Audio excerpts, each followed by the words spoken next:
And I'll just introduce these ladies here, the ladies with the band. Jazz and blues. I've been corrected. Thank you, Diana. So, to my very left here is Diana Brathwaite, a blues singer here in Canada. As well, a little further left is Ms. Diane Brooks, very fine singer that used to sing with the Lionel Hampton Orchestra. We have to the very far left Ida Lee, who is an alumnus of the Duke Ellington Orchestra and the Count Basie Orchestra. And Ada, I'm sorry, Ada. And here she comes, Ms. Salome Bay, who is a songwriter, singer, and playwright. And I'll just give Salome some time to get to the stage. And one thing these four women have in common that a lot of Canadian black jazz artists, not just singers, have in common is that a lot of them are from the United States. Some stayed in Montreal, some had sabbaticals and times in Canada. But I just wanted to ask you ladies, most of you are American born, and so why did you relocate here, and when did you come to Canada? And Ada, do you want to start? When did you come to Canada? Why did I come? Where and why and... Yeah. I was born and raised in Springfield, Ohio. I had sung with a great deal of the bands that came to Springfield, and I have met all of them, like the Benny Carters and your Lionel Hamptons and Duke Ellingtons and Count Basies and Father Hines, and it's my reasons for coming to Canada weren't by any means political. My first husband had died, and we had been to Canada before, and I really enjoyed it.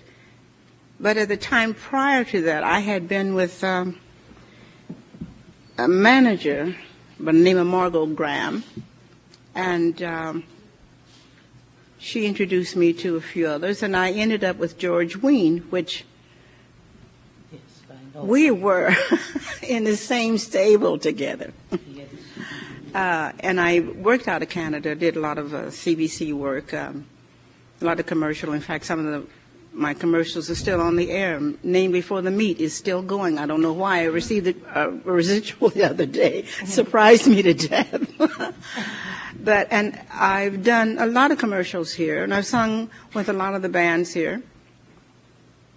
And I find working here in Canada was more relaxing. I did some writing. I like writing, and I found that being here it was relaxing for me, and I was able to continue my writing, which was really my only purpose. My singing, I enjoyed it very much, but I wanted to write music.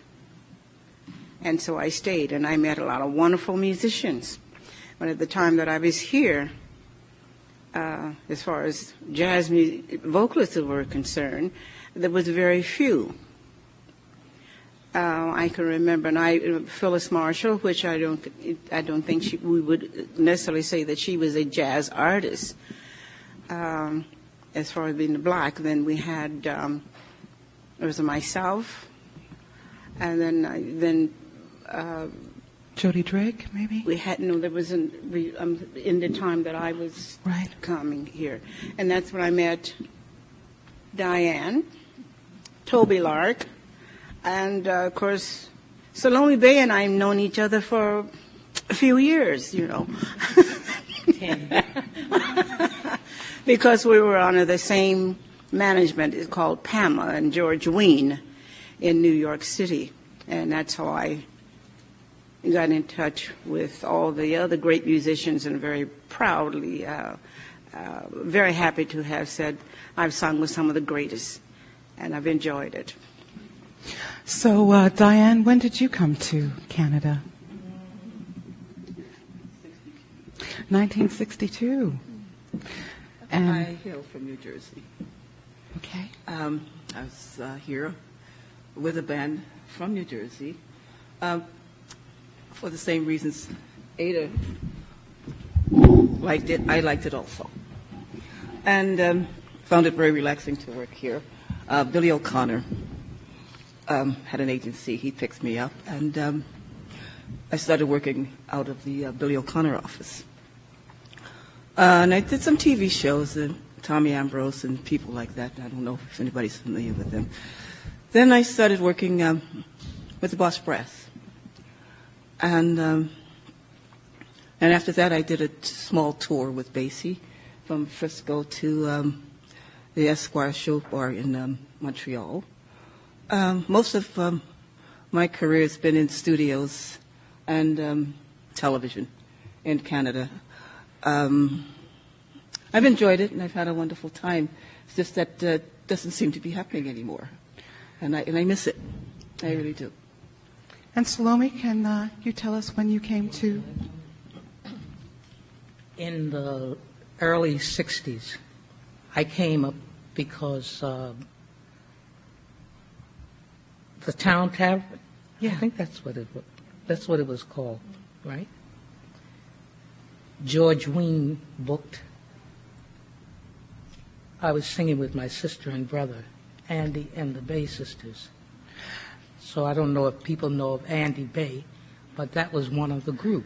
Maybe people should know that Andy and the Bay Sisters has been reissued now here, Andy and the Bay Sisters, and it's a great... It's been reissued? Yeah, it has been. I sure Somebody better let you know that, I guess. Really? Who has that? So you're going to give me a copy of that? No, you're going to check with the company. Well, I'll check with the company. Well, Andy is in charge of all of that. But we came up to sing at the Town Tavern, and my sister was married to Eddie DeHaas, my sister Jerry. And Eddie told us to get in touch with Archie. Archie Lane? Archie Lane. And they said that he'd be working at a club called the First Floor Club.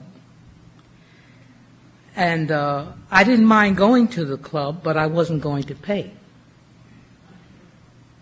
Right? Yeah. So we went to the club, and we were standing outside, and this young, handsome man, Named Howard Matthews. Howard Matthews, was saying his partner was Julius Bond. And his partner said, well, no, everybody pays to get in. And I said, I'm not paying. And so Howard decided to let us in.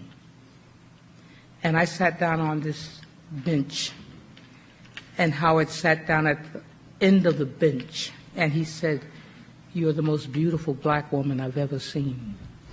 You're a jive.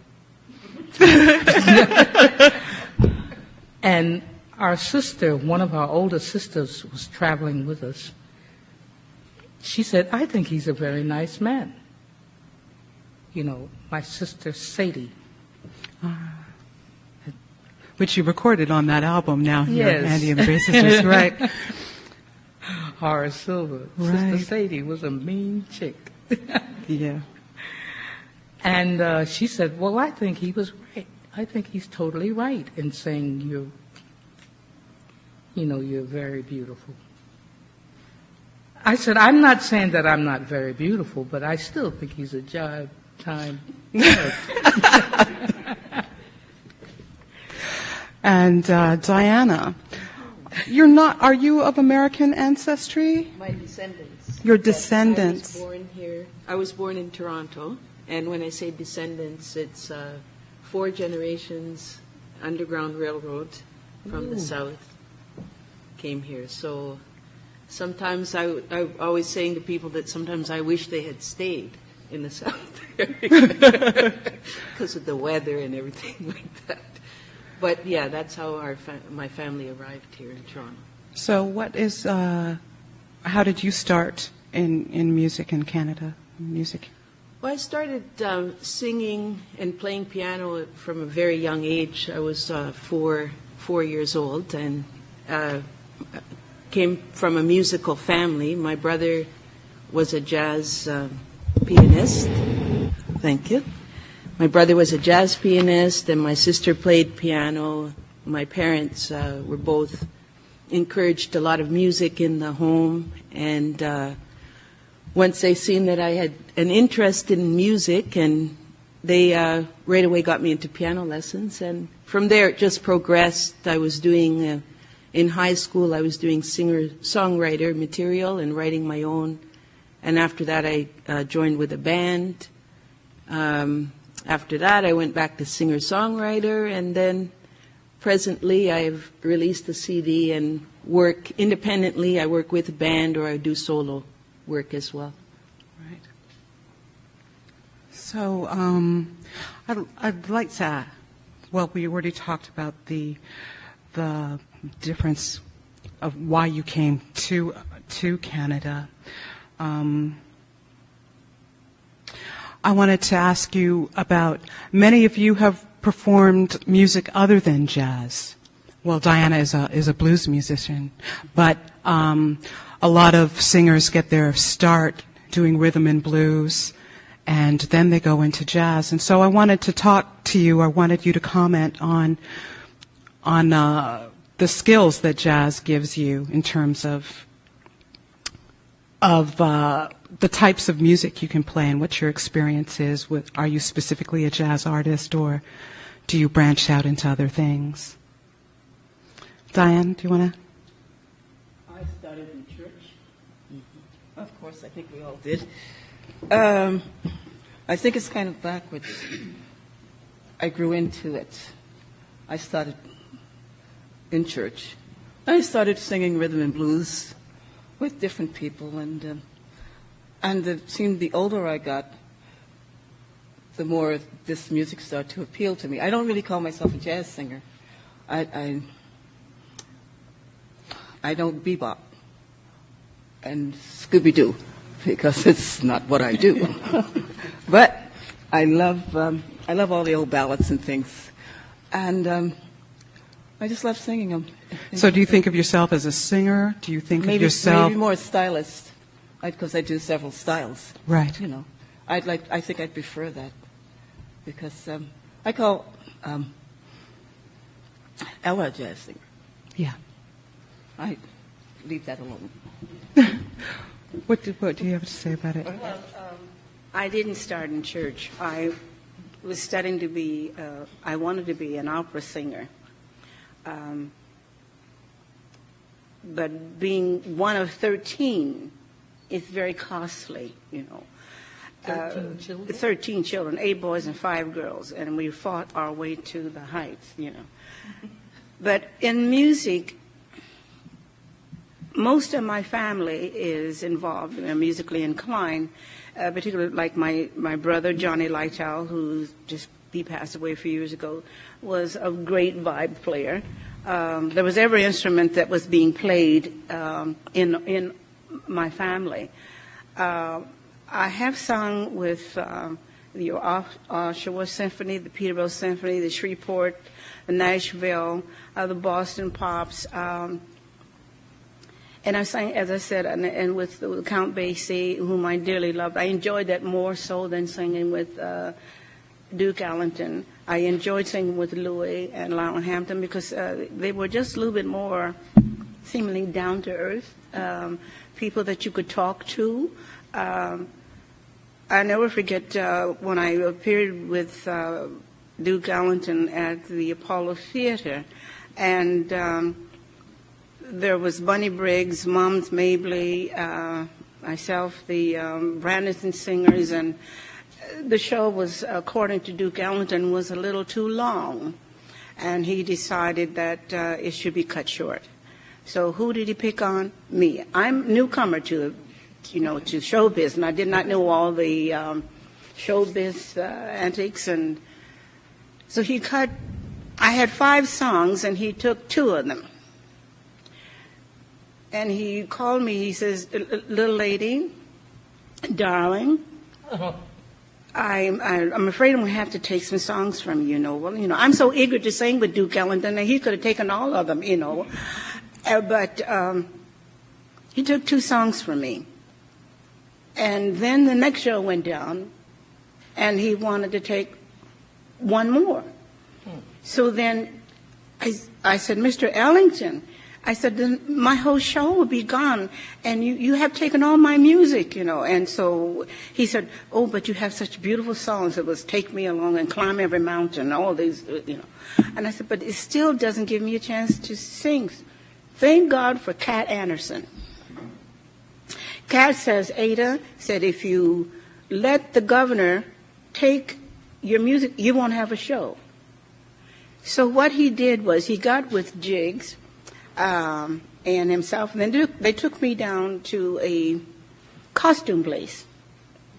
And they outfitted me, and I thought I was dressed to the nine each time I came out for every show. If I didn't figure someone had to take me, but I said, okay, I'm going to go along with it. They outfitted me in, never forget, a silk green slacks. You couldn't hide a matchstick. They were so tight. Of course, I was a size 8 then, And it was green, and gold. And so Puerto Rico was working on the mic system at the Apollo Theater. And they all seemed to get together just for me. In the meantime, that's when I learned about wallpapering the audience. They had wallpapered their friends to come in, and Cat Anderson says, do you know I'm just a lucky so-and-so? And I said, yes. He said, do you sure? I said, yes, I know that song. He said, well, sing it. You're going to sing it. I said, Duke Ellington's not going to let me sing that song, Yes, he will. He took charge of the band, maneuvering. So I come out, and Duke introduced me as a lovely lady whose songs is making her debut here in New York City at the Apollo Theater, et cetera, and she's going to sing some of the lovely Broadway hit musical, I went out. Cat Anderson told me, he said, oh, look, there was a Chantilly lace skirt that went over the silk pants. And he said, by the time when you sing Climb Every Mountain, be ready, because you're going to catch it on the beat. Well, to me, catch it on the beat was easy, He said, but have the skirt off. So that's exactly what happened. By the time I hit that last Climb Every Mountain, and that band struck up, Take Me Along, I had the microphone in my hand. I did not know what they had planned. I had no idea. But I was singing, Take Me Along, all of a sudden it got good to me. And I started teasing the audience, And Puerto Rico had already told me, he said, Missy, I don't care where you go out in the front of the Apollo Theater, I'm going to give you plenty line, So and in the meantime, the audience seems to understand the turmoil that I was going through. And then I said, they're with me. So I'm saying, oh, come on and take me. And some guy out in the audience says, I'll take that dare any day. So he comes up on the stage, and of course the guy stopped him. But Cat Anderson had said, you sing that song and we will push you. We will push you. You go backstage, you keep singing, Take Me Along, the ending, I'm doing that. Sam Woodyard's on the drums, and he's saying, sing yours off, and it seemed like the guys were with me. So when he got ready in to sing, to this other, which I had no idea I was going to get an encore, according to Duke, Duke sits down, and he goes into As I Walk Down the Street. So Cat said, sing, Ada, now. And I sang. And Duke Ellington is telling them, she don't know the song. She don't know the song. I sang that song, and I said, thank you, Cat, because that night I got all of my songs back from Duke Ellington. It's not the easiest person to work with, but, like fine-tuning, I learned.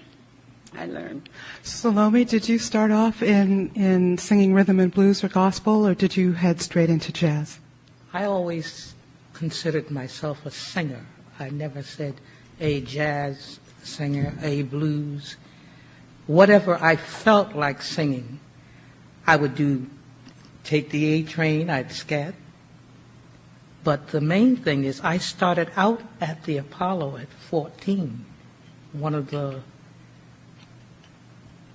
people who would go out there and just do her song.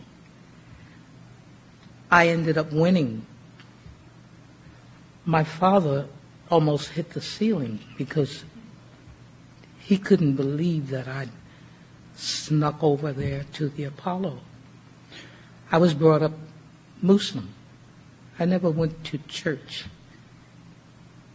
You know, Salome Bey, my father became a Muslim when I was born. So with all of this, what's going on here in the world right now, it hits me also. A lot of people don't say, would you tell us more about it? You know, because we know your name is